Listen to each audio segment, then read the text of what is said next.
saya berinisiatif untuk membantu jemaat itu karena saya pikir saya kenal Maman kan, walaupun kita ingin mengidentifikasi dulu siapa kelompok-kelompok yang tidak setuju itu. Nah, saya kontak Maman, saya bilang begini, itu gereja bokap gue tuh di HKBP Cinere susah dibangunnya karena banyak pihak-pihak yang protes. Terus Maman tanya, surat-suratnya lengkap, saya bilang izinnya ada, udah ada.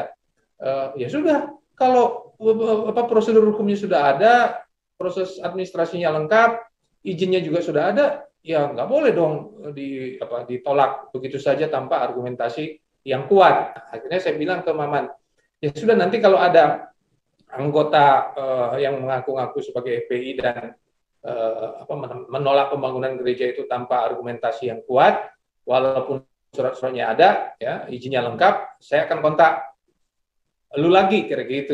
Saya bilang ke Maman, ya kontak aja lah, kontak aja pasti gue bantu Roy. Ya masa kita rumah ibadah kok izinnya lengkap kok kita tolak-tolak, ya nggak bisa kan, kita negara hukum. Tadi sudah kita simak bersama pernyataan dari Roy Pakpahan, salah satu saksi yang melihat bahwa kontribusi Munarman juga pernah ya mendirikan sebuah gereja. Iya, tidak hanya Roy Pakpahan, tapi tadi juga Emmanuel Ebenezer yang berdiri tegak menolak tuduhan terhadap Munarman yang dituduh sebagai seorang teroris. Apakah hal-hal ini sebenarnya bisa meringankan, Bang Henry?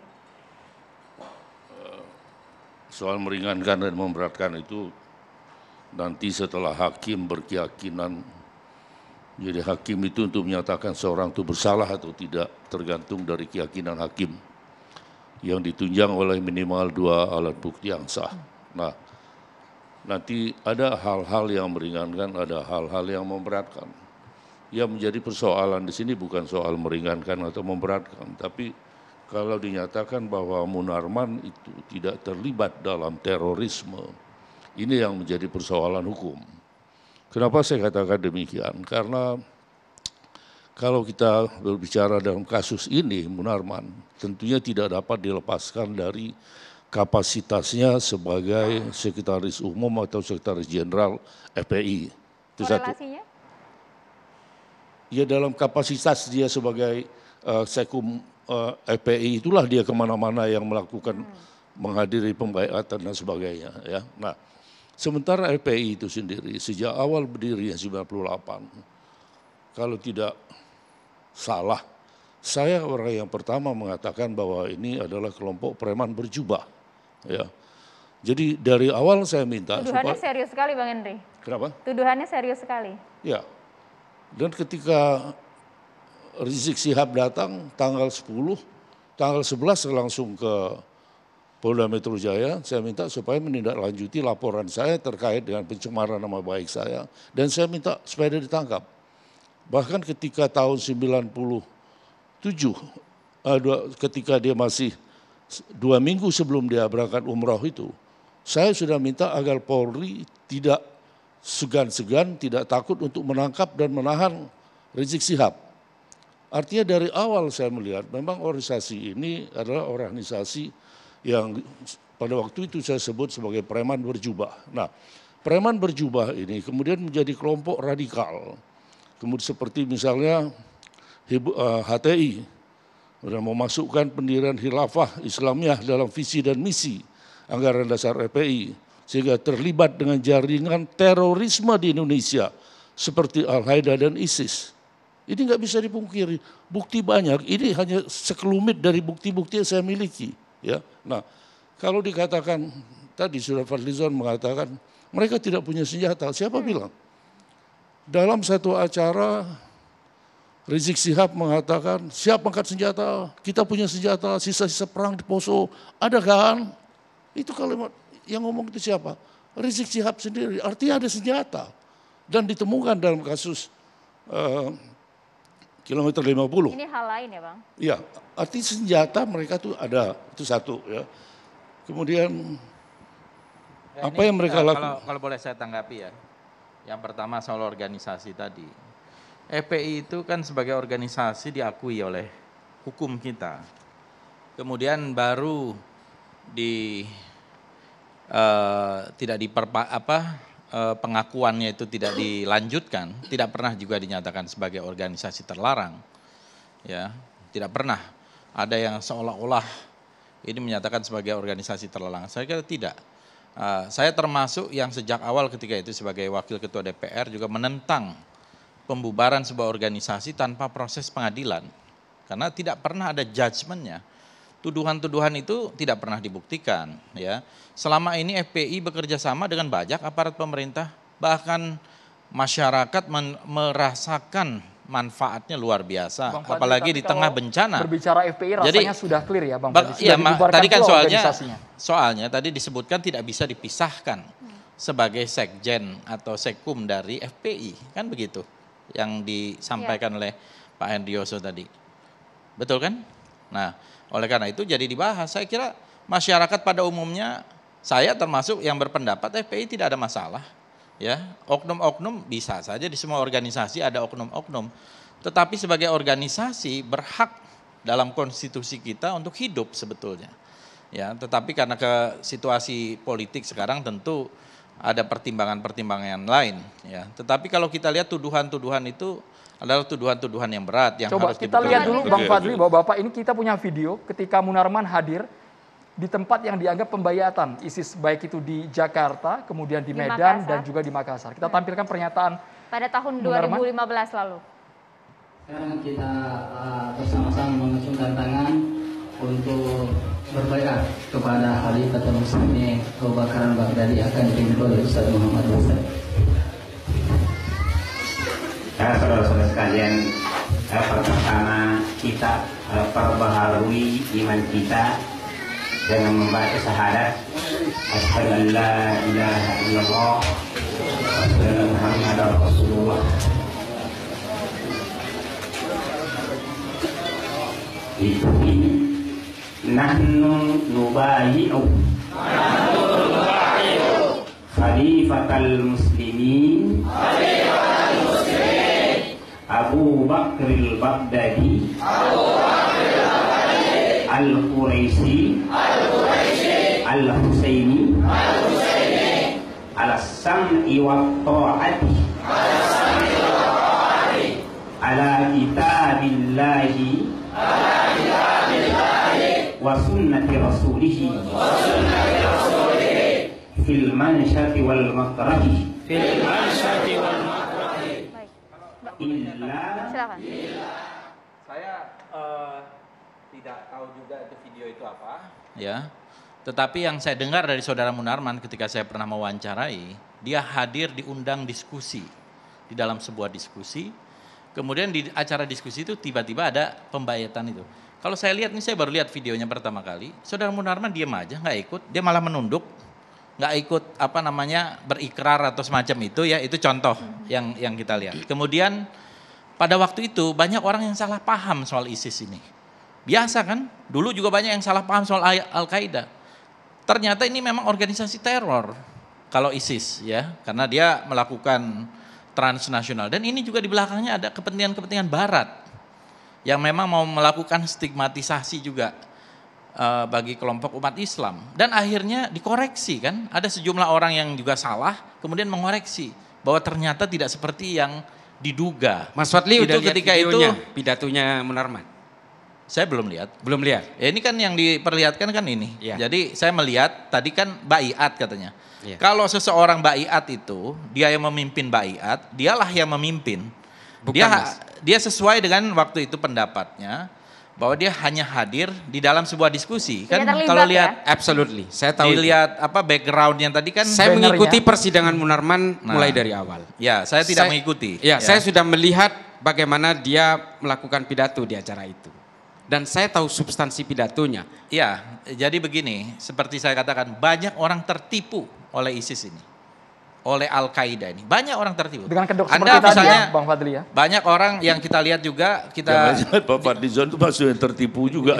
oh enggak, saya dari awal mengatakan bahwa ini organisasi nggak benar. Mas, begini Oleh Mas. karena itu banyak orang Indonesia yang datang ke sana, menurut saya harus kita perbaiki karena mereka tertipu. Artinya Bang Munarman juga FPI tertipu tertipu. dalam hal ini? Enggak, di dalam hal That's ini. the point. Saya mau dalam katakan hal ini begini. kalau kita lihat ya, dalam hal ini kalau kita lihat ada pernyataan-pernyataan yang seperti itu saya tidak lihat, karena Munarman diam aja di situ ya, nggak berbicara apa-apa. Dan ada waktu itu yang saya baca juga, orang-orang tertipu. Waktu ada Al-Qaeda, orang ada heroisme semacam itu. Waktu Afghanistan seperti itu, biasa. Ada revolusi di Iran dulu seperti itu. Jadi tergantung orang bagaimana melihatnya, itu hak orang. Tetapi kalau dia terlibat dan kemudian ikut di dalam kelompok bersenjata, itu satu hal yang lain. Ya, ini saya mesti jelaskan.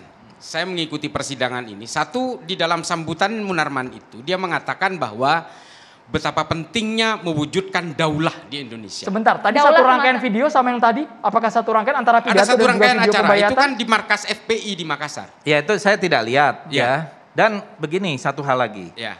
Orang berpendapat dari dulu, para founding fathers kita udah berdebat soal itu sebelum tahun 45. Iya, cuma masalahnya masalahnya yang harus Anda perhatikan, output dari pidato dia itu akhirnya yang membuat semua saksi yang memberatkan dia dalam persidangan itu mengatakan bahwa dia adalah korban. Kalimatnya seperti apa, Mas? Coba diulangin, Mas. Tolong ditegaskan saya kembali. Tidak bisa.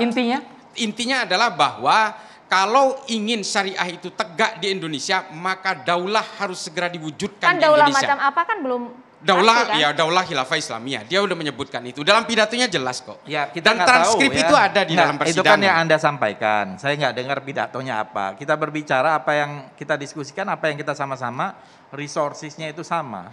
Tapi kalau Anda ngarang kayak gitu kan kita juga nggak tahu. Ya karena saya hadir di persidangan, kita bisa dilihat. Kalau misalnya itu disampaikan, ada di kutipan ini, baru kita bisa bicara, menanggapi. Tapi kalau Anda ada di persidangan, saya nggak ada di persidangan.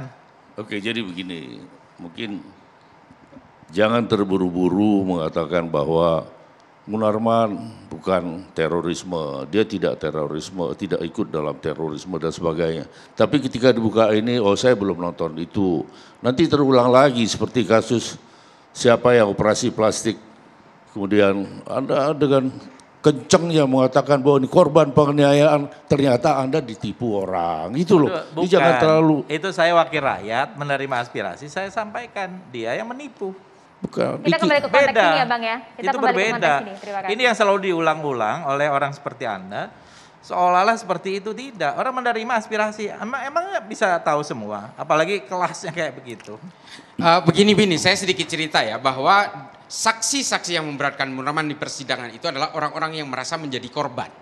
Ini yang harus kita lansir seluas-luasnya. Bahwa mereka itu ada saudaranya yang mati karena hadir di baiat, lalu dia merasa termotivasi oleh seruan-seruan Munarman untuk mewujudkan daulah. Satu, yang kedua ada produk-produk yang keluar dari orang yang hadir di situ, menjadi pelaku bom di Zolo di Filipina. Yang kedua adalah pelaku bom katedral. Semuanya ada di situ. Secara locus tempus ada korban di situ, ada produk di situ yang kemudian mereka menganggap orang-orang yang bersaksi inilah produk Munarman ketika dia memberikan motivasi. Ya kita ini kan Munarman ini jangan dibilang bahwa dia adalah melakukan baiat. Dia tidak melakukan baiat, tidak melakukan tamkin. Tapi dia melakukan dorongan kepada orang untuk mewujudkan daulah, untuk melakukan gerakan-gerakan amalia. Artinya gini loh, Munarman ini adalah katalisator di sini. Dia enabler. Ya itu kan analisa, ya kan? Jadi analisa itu tidak bisa menjadi sebuah pegangan karena orang bisa beda perspektif. Soal daulah, saya pro Republik Indonesia. Saya kebangsaan, ya. Pancasila juga kan? Oh jelas, ya. Pancasila, Undang-Undang Dasar. Udahlah, kalau itu nggak usah dibanding-bandingin. Nanti saya lebih jago dari semua orang itu. Kita tahan dulu. Tapi maksud saya begini, maksud saya dari dulu ide soal daulah kah dan sebagainya itu kan sebagai ide. Bagaimana orang bisa melarang? Boleh kita dengarkan Bang Fadli, ini video lengkap soal pernyataan ada daulah tadi kata Mas Islah tadi. Ini cuplikan pernyataan dari seorang Munarman. Ya, silakan. Itu dilakukan oleh daulah sebetulnya. Itu yang intinya sebetulnya. Betapa luar biasanya kalau dakwah itu daulah yang melakukan. Ya. Percepatannya luar biasa. Nah karena itu dalam soal ini sebetulnya dan soal daulah ini banyak yang pertanyaan-pertanyaan bagaimana kemarin misalnya ada pertanyaan menghadapi mereka yang menyatakan itu tidak wajib segala macam. Saya kira itu bisa dijawab dengan gampang lah ya. Misalnya begini, salah satu contohnya. Kalau ditanya yang wajib itu sholatnya atau wudhunya, Kan sholatnya yang wajib itu. Tetapi kalau sholat tidak wudhu kan tidak sah sholatnya. Nggak bisa dilaksanakan sholatnya kan. Nah begitu juga tadi. Hukum hudud itu hanya bisa dilaksanakan kalau ada kekuasaan. Saya sedikit dulu ya. Kalau menurut saya tidak ada masalah, itu pendapat orang berpendapat daulah ya. Menurut saya apa? Ini kita katanya negara demokrasi ya, dan dia tidak mewujudkan apa, cuman kata daulah tok doang. Emang begini, kita harus kata bedakan. daulah itu diharamkan. Bukan. Saya sekali lagi, saya juga sangat pro kepada NKRI ya. Dan dari dulu persoalan ini sudah dari sejak sebelum kemerdekaan sudah ada. Tidak ada yang salah artinya? Ya, artinya sebagai pendapat, kalau kita memang mau konsisten berdemokrasi ya sudah, kecuali ada pergerakan, ada organisasi mau mendirikan. Itu pun kalau di barat, selama misalnya Hizbut Tahrir ingin daulah Islamiyah. Lahirnya di mana? Di Inggris. Di Inggris hidup sampai sekarang. Boleh yang namanya. Saya tanya, yang orang Hizbut Tahrir ada yang ditangkap kan? Jadi acara ya, ini, apalagi ini nggak ada apa-apa. Acara ini tadi bukan dalam rangka berdiskusi tentang daulah Islamiyah, bukan. Tapi terkait dengan acara pembaiatan kalau saya nggak salah itu. Dan kehadiran Munarman. Munarman bukan orang bodoh ya. Dia tahu apa yang dia ucapkan, dia tahu tujuan dari ucapannya. Ya. Dan sekarang memang sudah melahirkan itu. Ada dia mengatakan pembaiatan tadi kepada siapa, Al-Baghdadi dan sebagainya? Kan tidak ada. Tidak harus. Dia mungkin hadir pada tempat yang salah, pada waktu yang salah. Oh tidak. Ya kenapa? Karena tidak ada bukti dia. Itu penafsiran Anda karena membela Munarman. Iya betul, saya membela kalau Munarman karena saya membela yakin. Saya tidak membela siapa-siapa. Karena saya membela kebenaran untuk tegaknya. Kalau soal pemikiran khilafah, kalau soal pemikiran khilafah, ada nggak orang aktivis Hizbut Tahrir Indonesia yang ditangkap? Ya makanya apa yang disampaikan oleh saudara Munarman. Kalau tidak ada produk-produk direct impact yang berupa kejahatan-kejahatan itu teror, analisa. Mungkin karena dia apakah dia jaringan dari itu? Sebenarnya kalau saksi yang memberatkan itu mengatakan saya terpengaruh oleh itu sehingga saya berangkat ke Suriah kan Pak ini. Abdul Hoyer ditanggapi, apakah video tadi bisa masuk ke proses persidangan? Jadi bukti yang jelas. Tapi kita tahan dulu ya Bang ya, kita jeda sesaat lagi.